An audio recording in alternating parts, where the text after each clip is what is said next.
Baik Kak Riana, terima kasih. Oke teman-teman, sekarang kita akan lanjut ke pembahasan mengenai cara kerja dari clustering dan juga smart routing. Yang pertama adalah identifikasi profil wisatawan berkenaan dengan tujuan, durasi, budget, dan juga minat yang dimiliki. Kemudian yang kedua adalah kelompokan destinasi. Pastikan pengelompokan destinasi ini berdasarkan lokasi dan juga tema dari lokasi tersebut.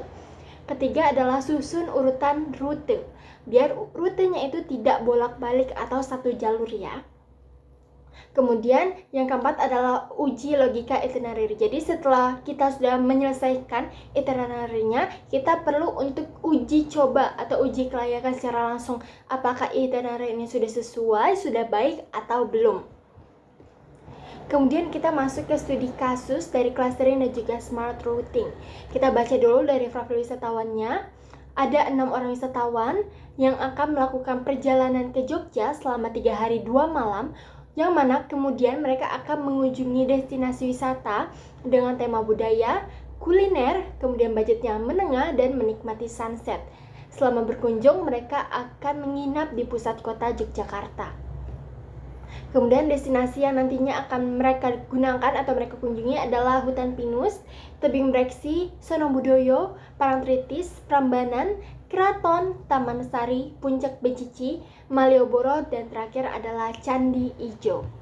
Kemudian kita langsung masuk ya teman-teman ke studi kasus dari clustering dan smart tourism. Setelah mengetahui informasi-informasi di atas, baik mengenai profil wisatawan ataupun destinasi yang akan dikunjungi, kita mulai kelompokkan teman-teman dari klaster-klaster sesuai dengan destinasi yang sudah diberikan.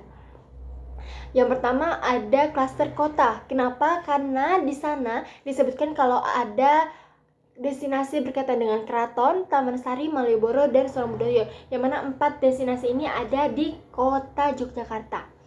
Untuk itu disebut sebagai klaster kota. Kemudian selanjutnya seperti itu, ada Prambanan, Tebing Breksi, dan juga Candi Ijo. Mereka termasuk ke dalam klaster Sleman. Kemudian ada Hutan Pinus, Puncak Becici, dan Parangtritis. Mereka masuk ke klaster Bantul. Kemudian kita lanjut ya ke studi kasusnya secara langsung, yaitu dari itinerary-nya, yang mana itinerary ini sudah disesuaikan dengan urutan atau klaster-klaster yang sudah dibagi sebelumnya. Dimulai dari klaster kota, kemudian ke klaster Sleman, dan terakhir adalah klaster Bantul. Di hari pertama, mereka akan mengunjungi Keraton, Taman Sari, kemudian Malioboro. Ini 1 hari untuk 1 klaster. Kemudian di hari kedua mereka akan mengunjungi Prambanan, Tebing Breksi, dan juga Candi Ijo. Klaster Sleman untuk hari kedua, dan yang terakhir adalah hari ketiga Hutan Pinus, kemudian ada makan siang di Bantul, dan juga Parangtritis. Ini termasuk ke dalam klaster Bantul ya teman-teman. Nah kemudian kita lihat nih, kira-kira antara routing dan juga metode yang acak gitu ya, tanpa metode, kira-kira efisiensi yang mana sih? Kita lihat dari aspek waktu tempuhnya. Kalau kita tanpa metode, itu jadinya lebih banyak bolak-balik teman-teman. Dari wisata A ke wisata B, kemudian untuk wisata ke C, itu kita harus lewat lagi nih ke wisata A baru ke wisata C. Yang mana sebaiknya rute-rute seperti itu tuh dihindari. Jadi kalau bisa dari A terus ke B ke C, kemudian dia jadi satu lingkaran atau satu putaran, nggak bolak-balik. Sedangkan untuk menggunakan metode, waktu perjalanannya itu akan lebih singkat dan juga terkontrol, karena yaitu dia satu jalur. Kemudian dari segi kenyamanan, kalau tanpa metode mereka tuh jadi lebih rentan lelah ya, karena waktu perjalanannya lebih lama. Sedangkan kalau ada metodenya, metode routing, itu jadi lebih nyaman kan dalam satu alur yang sama. Kemudian juga penghematan waktu ya teman-teman. Kemudian dari segi biaya juga, kalau routing itu lebih hemat, lebih efisien karena mereka tidak bolak-balik. Yang mana kalau bolak-balik itu akan menghabiskan banyak waktu.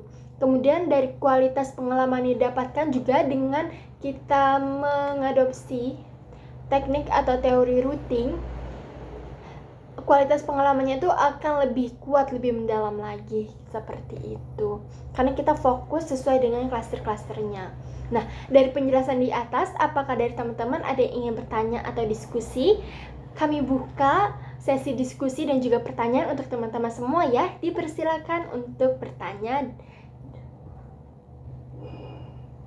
Oke teman-teman, setelah tadi kita sudah melalui sesi diskusi atau sesi tanya jawab ya, sekarang kita akan masuk ke sesi kuis singkat, di mana nantinya akan ada 2 bagian soal ya teman-teman. Yang pertama adalah pilihan ganda dan kedua adalah soal esai. Nanti teman-teman diminta untuk mengerjakan semua soal ini, kemudian jangan lupa untuk submit. Dari kami kurang lebih memberikan waktu 30 menit kali ya, sudah cukup ya teman-teman. Oke, untuk itu kami persilakan teman-teman untuk memulai mengerjakan kuisnya. Oke teman-teman, sekarang sudah 30 menit, sudah selesai semua ya berarti.